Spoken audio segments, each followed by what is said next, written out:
ഓം നമഃശിവായ. എല്ലാവർക്കും സ്വാഗതം. ഇന്ന് നമ്മൾ പറയാൻ പോകുന്നത് ശിവക്ഷേത്രത്തിൽ ഈ പറയുന്ന വഴിപാടുകൾ, അതായത് ശിവന് പ്രിയങ്കരമായിട്ടുള്ള ഈ വഴിപാടുകൾ ചെയ്തു കഴിഞ്ഞാൽ എന്തൊക്കെ ദോഷ ദുരിതങ്ങളാണ് നിങ്ങളെ വിട്ടകന്നു പോകുന്നതും നിങ്ങൾക്ക് അതുപോലെ എന്തൊക്കെ ഭാഗ്യങ്ങളാണ് ലഭിക്കുന്നത് എന്ന് നമുക്ക് വിശദമായി നോക്കാം. ശിവഭഗവാന് ഏറ്റവും പ്രിയപ്പെട്ടത് കൂവളത്തില കൊണ്ടുള്ള അർച്ചനയാണ്. ഒരു ഞെട്ടിൽ തന്നെ 3 ഇലകളോട് കൂടിയ കൂവളത്തില ശിവന്റെ 3 നേത്രങ്ങൾക്ക് സമാനമായാണ് കരുതുന്നത്. 7 ദിവസമോ 14 ദിവസമോ 21 ദിവസമോ തുടർച്ചയായി ശിവന് കൂവളത്തില കൊണ്ട് അർച്ചന നടത്തിയാൽ ഭയം, ആപത്ത് മുതലായവ നിങ്ങളിൽ നിന്നും അകന്നുപോകും. പ്രദോഷവ്രതം, തിങ്കളാഴ്ച വ്രതം എന്നിവ അനുഷ്ഠിക്കുകയാണെങ്കിൽ കുടുംബപരമായും ദാമ്പത്യപരമായുമുള്ള ദോഷങ്ങളെല്ലാം നിങ്ങളിൽ നിന്നും അകന്നുപോകും.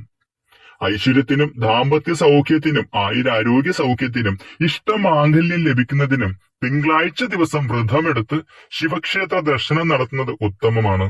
ഇതുമൂലം നിങ്ങളുടെ വിവാഹ ജീവിതത്തിൽ ബാധിച്ചിട്ടുള്ള ബുദ്ധിമുട്ടുകളൊക്കെ നിങ്ങളെ വിട്ടൊഴിയും. അതുപോലെ ഏതെങ്കിലും ഒരു വ്യക്തിയെ സ്വന്തം ജീവിത പങ്കാളിയാക്കാൻ നിങ്ങൾ ആഗ്രഹിക്കുന്നുണ്ടെങ്കിൽ, അതിൽ എന്തെങ്കിലും തടസ്സങ്ങൾ നേരിടുന്നുണ്ടെങ്കിൽ അതെല്ലാം മാറി ഇഷ്ടപ്പെട്ട വ്യക്തിയെ നിങ്ങളുടെ ജീവിത പങ്കാളിയാക്കാൻ ശിവഭഗവാന്റെ അനുഗ്രഹത്താൽ സാധിക്കുന്നതുമാണ്.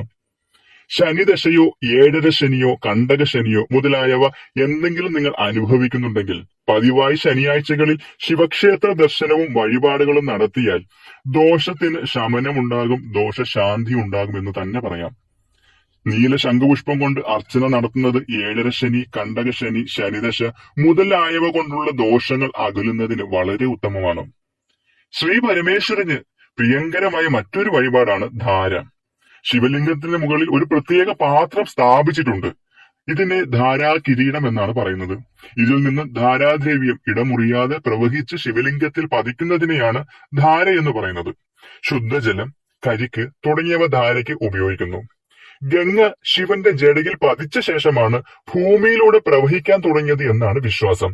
ഈ തത്വത്തെ ആധാരമാക്കിയാണ് ധാര നടത്തുന്നത്. ധാരാതീർത്ഥം ഗംഗാജലമാണെന്നാണ് സങ്കല്പം.